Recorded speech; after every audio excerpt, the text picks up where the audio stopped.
I've said it once and I'll say it again. Connections are key in the oil and gas industry. We're going to talk about that and much more on this episode of The Crude Truth.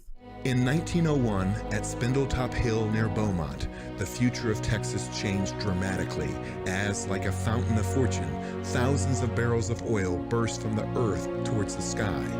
Soon, Detroit would be cranking out Model Ts by the millions, and America was on the move, thanks to the black gold being produced in Texas. Now, more than a century later, the vehicles are different, but nothing else has truly changed. Sure, there may be many other alternative energy sources like wind and solar and electric. But let's be honest, America depends on oil and entrepreneurs, and if the USA is truly going to be independent, it has to know the crude truth. This episode of The Crude Truth is brought to you by Oil and Gas Workers Association, Sandstone Group, Air Compressor Solutions, Basin Fluids, and the Fuel Pros. Well, once again, good evening, good afternoon, good morning. Thank you for listening, whatever time of the day it is. As always, please be sure to like, subscribe, and only leave 5-star comments and reviews. Please do.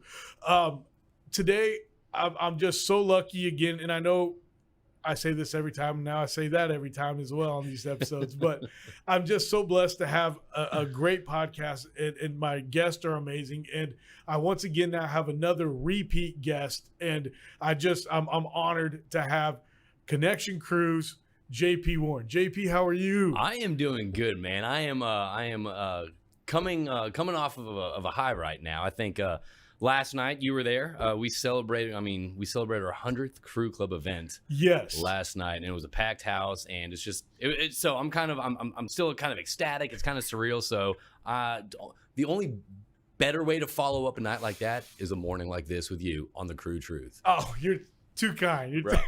I love it. For those of you just but honestly, I like repeat guests. You know, you get to kind of dive in a little bit more and kind of explore topics that you didn't have a chance before. So I'm sorry if I'm on again, everyone, but you got to sit through this for the next 30 minutes, and thank you for that.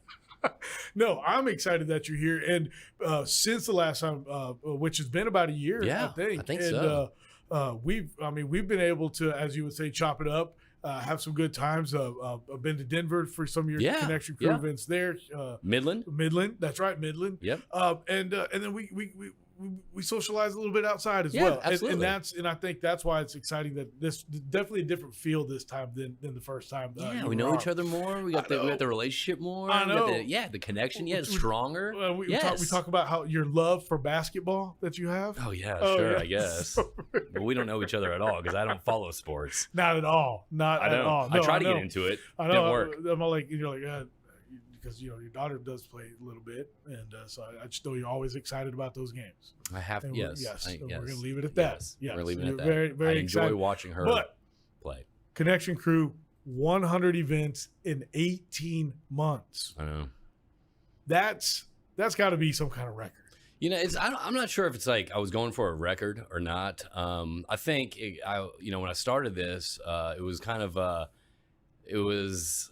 of necessity. You know, my monthly burn rate was kind of outpacing what was the income that was coming in. So, taking a chance, if the worst thing that can happen, I just try to find another job. Yeah. So, this was, I guess, the speed at this. I kind of, going into this, the first, you don't know where it's going to go. You don't know who it's going to attract, if it's going to work. So seeing, I guess, kind of the evolution of the Crue Club events, which for those that don't know, Crue Club is an operator-focused networking events where we host intimate gatherings where there's no solicitations, there's no anything like that, no expectations, no presentations. It's just kind of creating an atmosphere for genuine networking. So to starting this off, I was looking through pictures, of kind of like where it started, and it's funny. It's my wife and I in front of the desk, with a Crue Club sign welcoming people to our first event, and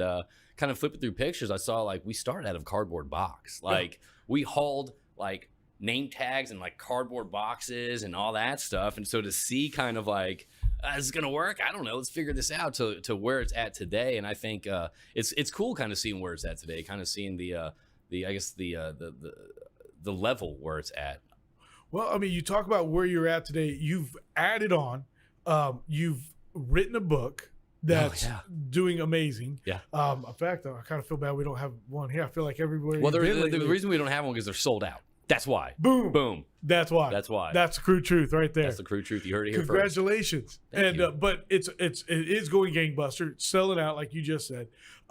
You're now doing an energy facts check with Mike Umbo. Yes, yeah. Bringing in California and what's going on out there, sharing It's with important. that. And yeah, because people just don't know how upside down California really is. Bless their heart. But the goal of it isn't really to highlight how upside down California is. You know, it's funny. The rhetoric is like, oh, California can keep itself, or don't California my Texas, or don't California my Colorado. But in reality, it's policy spreads, and we're not trying to highlight, I guess, how upside down places are. Well, I guess we're trying to just bridge energy realities with energy expectations, because you see all these headlines come out, and that was kind of you're right. There's a lot going on right now in my world, in everyone's world, not just mine. But Energy Facts Chat started kind of to try to, because I think there's a lot of I'm not going to use the word misinformation. I'm not going to use that. There's just not a lot of understanding about where we are today in the energy atmosphere, the energy space, when it comes to renewables, when it comes to hydrocarbons. So the whole goal of it is to kind of, I guess, highlight and bridge that gap, and have these conversations. So when we see a policy come out or a headline come out, we talk about it. Like, what does it really mean? What does it really mean for me, I always ask the question, what does it mean for the environment?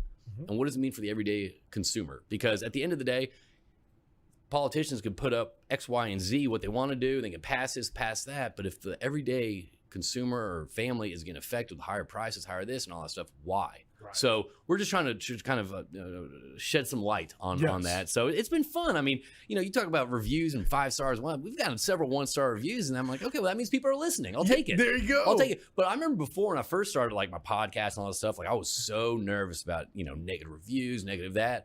But there's gonna be people out there that don't dig what you're doing, or just the term haters and all that stuff. But it is what it is. You keep being you. Well, and you said in our pre-production meeting, it's like, you know what, if somebody's gonna sit there and I love your take on it, which was, hey, if somebody's gonna sit there and focus on one thing that down a long time ago, hey, guess what? I got somebody listening. Great. And that's the best way to look at it, I think. And so I just love how you are doing all of these things, because again, I just want to highlight you, and now you've got even Kids Crew. Yeah. And you did one event, and now you're going to knock out 2 in the next 3 months, if I'm correct. Yeah, that's correct. And the whole so again, I mean, it's whether it's Crue Club, an idea to bring people together, and whether it's Kids Crew, it's challenging and fulfilling, I guess, to try to communicate. Like, it's tough because you got to communicate what you're trying to the event or the atmosphere you're trying to put together, and communicating that and having people visualize what you're trying to put together is a challenge. And we've done 2 Kids Crew events where we bring kids together, learn about energy, get them excited about STEM activities and hobbies, and it's we're gonna have our 3rd and 4th one. We're doing it back to back, and we're gonna try stuff out. And that's going back to being an entrepreneur or having your own business and all that stuff. I don't want to miss what is it? You don't want to miss greatness for perfection. And right. I'm trying to take my own advice on that. So when it comes to like Kids Crew, we got one coming up in Midland on June 11th, and we got one in Houston on July 15th. And the involvement and the sponsors and who we got coming in to do the STEM presentations it's going to be unbelievable. And it's fun, and it's fun watching these kids get pumped. It's fun watching them get excited about these experiments. So and have them take home a little STEM kit so they continue their exploration of STEM activities. It's fulfilling. It's cool. It's a lot of hard work. I kind of wish it was a little bit easier, but it's fun. I dig it. Yeah. Well, I mean, but you're sharing knowledge with Kids Crew, and you're not forcing anything down anybody's throat or anything. Hey, come learn, come have a fun time doing it. And I remember those days, and you remember like the wood burning kit or the science chemistry set. Oh, absolutely. Okay, those are I haven't seen any of those in years, and I'm not saying that like I was like always playing with those things, but But hey, they they were were fun around. and you learn from them. And nowadays you don't have any. You wanna know opportunities why? Like that. Why? You're going to hear this here on the CRUDE TRUTH. It was the monopoly of the slime industry.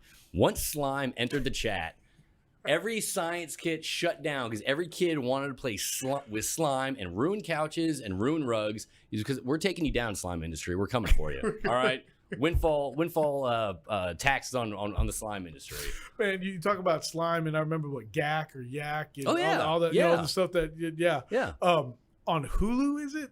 And off topic here, there is a whole documentary on Nickelodeon about the slime. Okay. And I think it was called The Orange Years or something like that is what it's called, and goes through all of it, and from like the Hey Dude to You Can't Say That on TV. Yes. Like one of Double the Dare. like, yeah, like because You Can't Say That on TV was like all that before all that, and yeah, Double Dare, and Yes. that guy is Mark Summers. Yeah, Mark Summers. Yeah. And he talks to me, he goes, dude, we can't do that on TV, but we did it. And anyway, yeah, slime. And so just remember, you always Well, that's get to why drop green stuff. that's why the science and chemistry sets that are being sold aren't on the shelves anymore.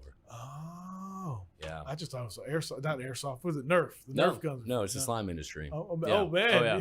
Oh yeah. It's a conglomerate. It's a monopoly. But no, I think it's been fun. It's been fun bringing people together and having people kind of trust what you're trying to do and I have buy-in. And it's a lot of times your head's down in the weeds. You're focused on 500 different tasks that you Right. probably shouldn't be focused on that really kind of don't benefit you, but you feel the stressors and the need to kind of accomplish them. So, yeah, I think right now Connection Crew, first it was a baby, it was crawling, then it rolled over on its back with Crue Club and kind of seeing it grow up. And I think now we're in the toddler stage. We're walking now. We're, the baby gates are down. Well, if I may, and I don't want to do. I'm going to name drop. Name drop. Okay, you did your 100th Connection Crew event yesterday. Yes. You had Earthstone, Yeah, Petro Legacy, Vital, Pecos Country Operating. that's right. Vencer, Black Mountain. Yes, Black Mountain was there. Then let's talk about the Grenadier. great service companies that Oh, were yeah. there. American Cementing was yes. there. Dave Parker and Kyle Johnson. Yes. Again, that's the cool part about it. You meet so many great people at these events, and the relationships. You have. And I say this, it's not a lot of BS, but I say it's like the relationships and the connections that you make at these events extend beyond the events. Yes. And another one of the service companies I'll do is Micah over there. Oh, at, Stellar Drilling Fluid. Stellar Drilling Fluid. I love those guys. And, I remember before I left yesterday, I said, hey, let's do it. We'll pick. And we got Mike, and it was those guys Yeah. that you just mentioned, Dave Parker and Corva, yeah. Yeah. And it's like, that's an awesome, yeah, Cody, Corva. And it's like, that's a group right there. And and I told somebody this the other day, because I think there was an AAD event that I went to, Yep. and saw several of the guys there at different tables, but you already knew people. I was like, hey, how are you?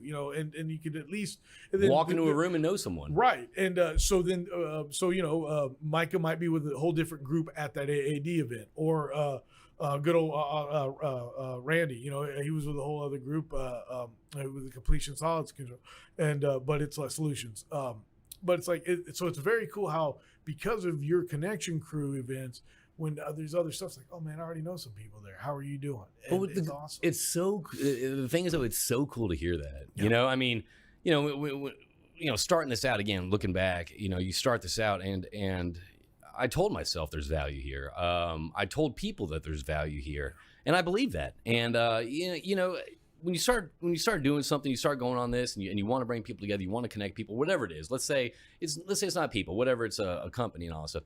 You want it to be valuable for people, and to see and to believe in that, and to kind of like slowly, finally start getting validation, to slowly start hearing stories like this, to slowly start hearing like, oh man, Randy and I were hanging out, last Tuesday, thought of you. It's like, oh my God, like, did y'all know each other before? It's like, no, we met at a crew event. It's so hearing, I guess, the validity and the feedback, and it just kind of it makes me more passionate, because okay, the value, what I was saying, is actually there, and the potential's I don't even think untapped. Yeah.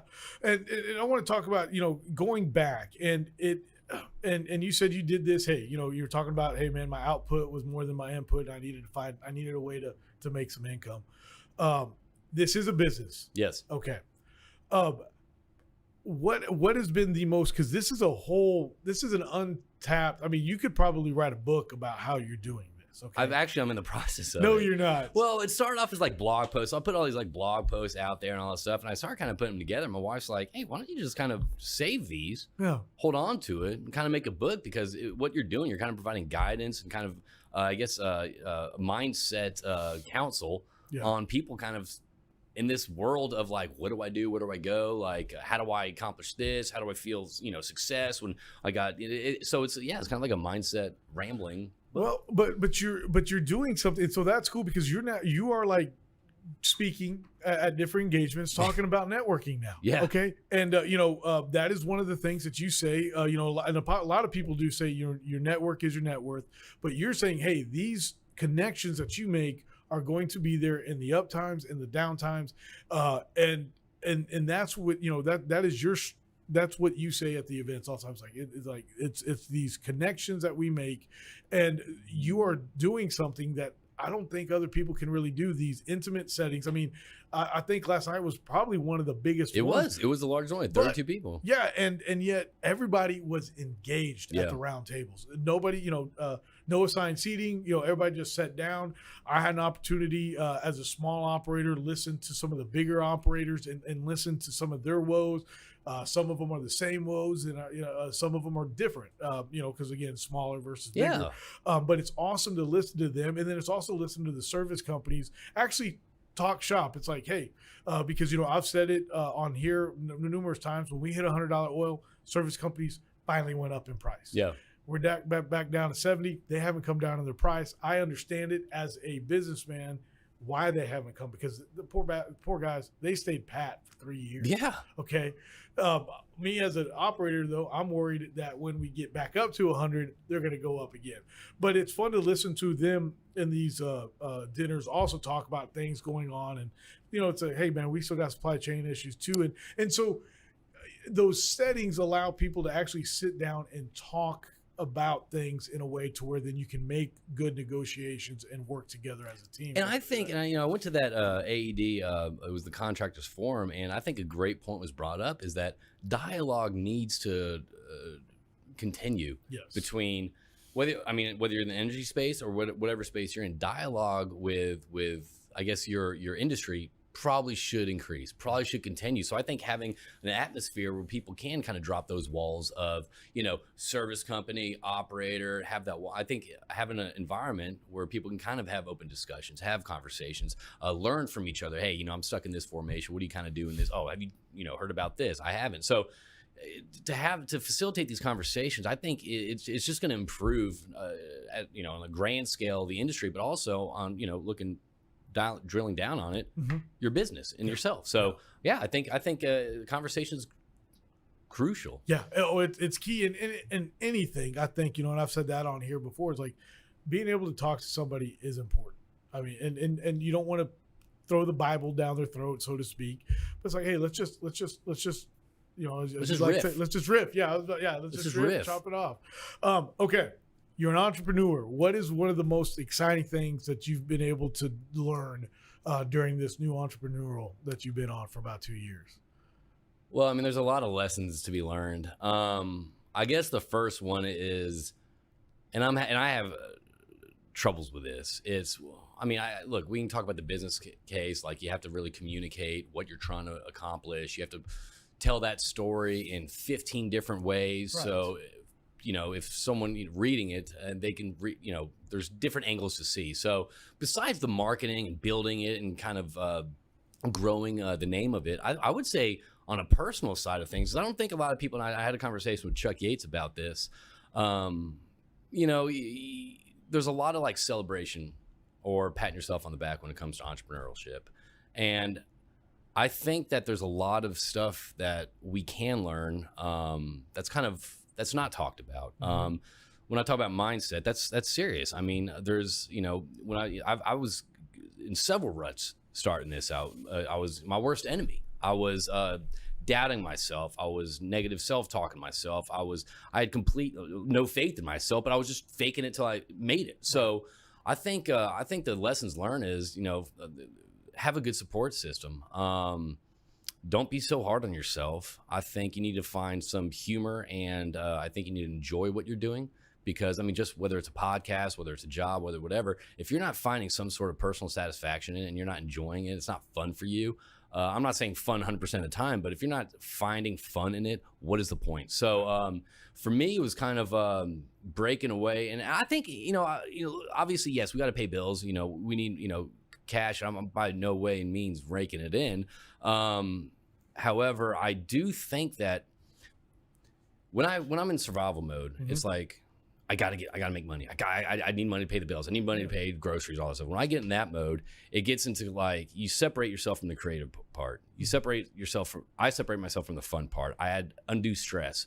When I shift to the creative side, like, okay, well, this is what I want to create. Like, obviously I want to, talk about exec crew towards the end of this. Okay. But yeah, I think for me, it's kind of putting new lenses on, not looking at situations as doom and gloom. There's gray areas. There's areas to improve. Something fails, it fails. If something succeeds, that's awesome. Like, stop and celebrate success, because if not, no one else is going to do it for you. And that was the challenge that I'm kind of learning along the way, is to stop, pause, reflect, and say, hey, JP, good job, man. Like, it's okay to say good job. And I had a tough time with that, previously. So I'm kind of there. I would say, yeah, I think there's a lot to it, but I think having a good support system and have a good mindset and kind of not getting tied down in the weeds is probably a good lesson to be learned. Don't get tied down in the weeds. Don't. It's easy to easy to do though. It is, and I like what you're saying about, hey, you can fail, you got to learn from that. You enjoy it, and I think I needed that this morning more than anything on my way here. I'm kind of doom and glooming on a project myself this morning, just thinking about it, going, okay, it's done, but then yet at the same time, it's really not done. It's just starting, and if it doesn't work, it doesn't work. So I like what you're saying. But then it starts, then that anxiety starts eating you up. You're like, oh, this is all you think about, and you're just predicting the worst thing. But chances are, it's not going to turn out that way at all. Yeah, at all. Yeah, and that's the thing that I think I've learned the most, is that you don't know how things are ever going to turn out. I mean, I was telling somebody yesterday, and I mean this joke when I tell it. It's like, you don't know what's going to happen anymore, and I don't think we ever did. But it's like, Donald Trump was president of the United States. Who would have ever freaking guessed that? Okay. No. So anything can happen, and things can change for the best and that's the way I like to look at it. Things can change for the best at the drop of a dime. Absolutely. And I guess that's the way I would say the glass half full, rather than saying life can go negative. It's like, hey, man, what's going to happen when we go around the corner? But I mean, think about your day. Think about waking up in your day. If you're thinking about, and honestly, I'm kind of noticing this. I mean, I'm noticing, like, I'm actually kind of doing experiments with myself with these when it comes to this stuff. But like, think about it. You wake up in the day and you're worried about something. You're stressed about something. You're thinking, oh, I got to do this. I got to do this. I got to do this. I got to do stuff. And you start putting that negative spin on the day. Your whole day's shot. Yeah. It really is. And chances are you probably will meet some of those negative outcomes, just because that's kind of what you're focused on. Yeah. Versus, you know what? Like last night. Yeah. I was nervous as hell. I was anxious. Oh, what if, I thought, oh, what if they hate it? What if this? And then what if it's all a scam? I had this imposter syndrome going on. And I literally, before I went out, I sat there, I did some breathing. I was like, you know what? Picture this how you want it to go. Yeah. And I was like, everyone's gonna have a great time. There's gonna be some great connections made. I'm gonna have fun, not be so stressed about this, because look, the work's done. People are coming whether I like it or not. So I was like, okay, well, I'm gonna picture this being one of the best events ever. And I would say it was probably one of the best events ever. Absolutely. So yeah, so waking up, it's just kind of like, you could focus on good, you can focus on bad. Try to focus on the positive side of things. And I think your day's gonna be a lot better, and I think the results are gonna be probably a lot more positive as well. Oh, man, I mean, it sounds like frou-frou and all that stuff, but man, it's really not. For me, it's really not. I think I needed it more today than preach on, brother. I mean, shoot, I think I needed it today more than anything. Something else that you have been really doing, I think, with your energy facts checks and kind of switching gears here, you've been really kind of telling people what's going on in the oil and gas industry more.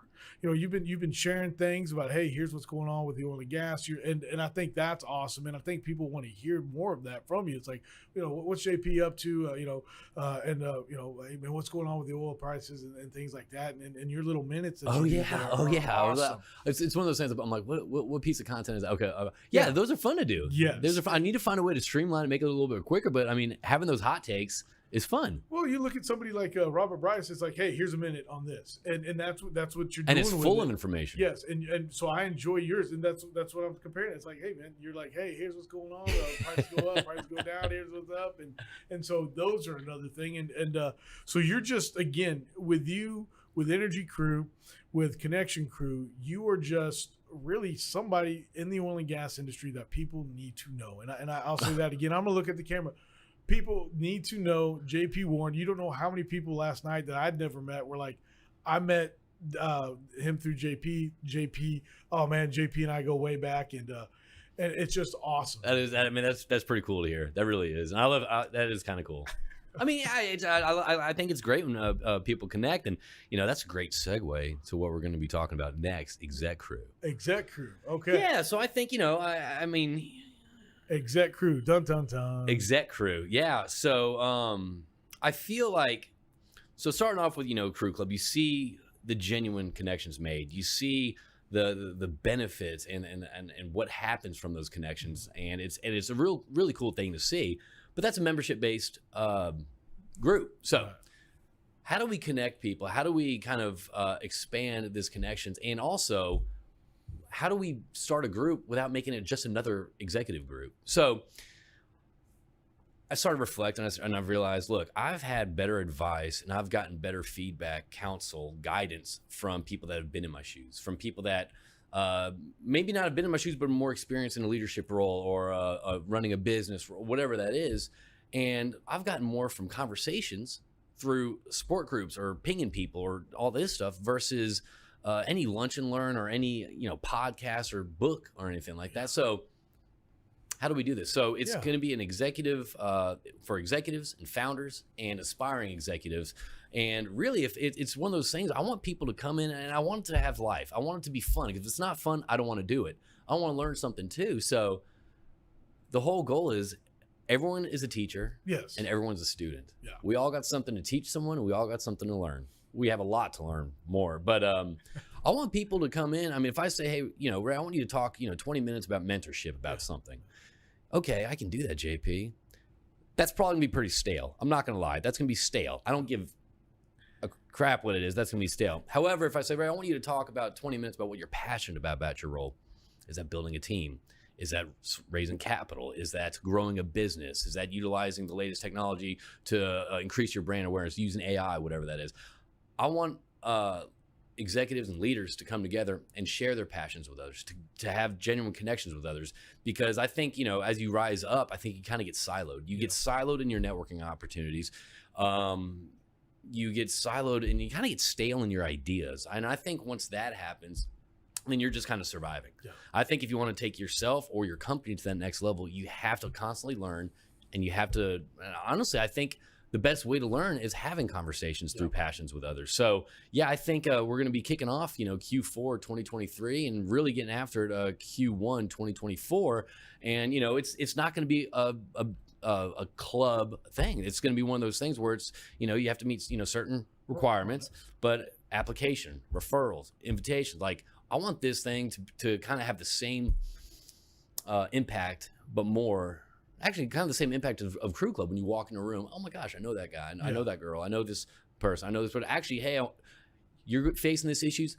This person, my exec crew group, is kind of dealing with the same thing. I think they can help you out. So it's going to be a great way for people to connect with other people, have these genuine connections, and learn from each other, and also share their passions. Because I think that's what I dig it when people, like, you can always tell. You tell this in a podcast. When people just like start talking about, I do this, and then they kind of start going on that tangent about their passion, they change. Yes. They're how they talk change, how they communicate changes. And I think that's what I want to bring to Exec Crew, and that's the goal of it. So I'm excited about it. And you can find that out on www.connectioncrew.com. And that's Crue, CRUE, like MotleyCrew.com. That's right. Well, real quick, funny story about that. I was checking in yesterday to the hotel. Yeah. I was like, you have an email? And I was like, yeah, it's JP at connectioncrew.com. And she's like, I was like, oh, that's CRUE, like Motley Crue. She goes, oh, sorry. That's silly. I don't know why anyone would do that. Good thing you didn't do that. And I was like, yeah, I know. What an idiot, huh? what a stupid company. Right? Yeah. Oh my god. I thought that was pretty good. Jeez, some people. No, I thought it was hilarious. I love But it. you got to laugh. You have to. You have to laugh. You got to. And if you're not laughing, you're not living. That's what I think. Live, laugh, love. We're done. That's it. That's my That's the take. episode. That's my the episode take. right there. JP, where can people find you as always? You can find me on LinkedIn. You can find me on Twitter. I just started a new TikTok. Well, I've been on TikTok. You know, I have the energy thing, but I just started a new one for entrepreneurs and kind of like mindset, kind of what I've been going with. Yeah. And that's from what Chuck Yates and I were talking about. He's like, yeah, talk, be vulnerable, share this, share your struggle. So I'm doing that. That's called Crue Entrepreneur. I know. And where else? You can find my book, Energy for Everyone. It's a children's book on Amazon. Yes. Energy for Everyone. You know, all the fun stuff. Yeah. And I'll definitely be sure to post the link to Energy for Everyone. There's a lot of when links. we do this. There's a lot of links, but yes. And make sure for people to buy it and leave nothing but 5-star reviews. Yeah, I think there's some cats that leave like negative reviews, but it's like, hey, thanks for buying the book. Appreciate it. You know, you probably get leftover because you learn something you didn't want to learn. So yeah. Well, JP, thank you so much for coming back to the CRUDE TRUTH. It's always good being here, and, brother. and again, congratulations on the success of Connection Crew Thank and you. everything that you have going on. 100 events and growing. So Thank you. congratulations. Well, that's it on this episode. We'll see you next time on the CRUDE TRUTH. This episode of the Crude Truth is brought to you by Oil and Gas Workers Association, Sandstone Group, Air Compressor Solutions, Basin Fluids, and the Fuel Pros. The easiest way to start your own podcast and TV show? Real News Communications Network. Stand out from your competition. Produce streams of high-quality social media content. Become a thought leader in your industry. With RNCN, you get to be the host. We handle everything else. Tour one of our 3 locations in Dallas, Fort Worth, and the Colony. Call 972-402-6333 or visit launchashow.com to find out more.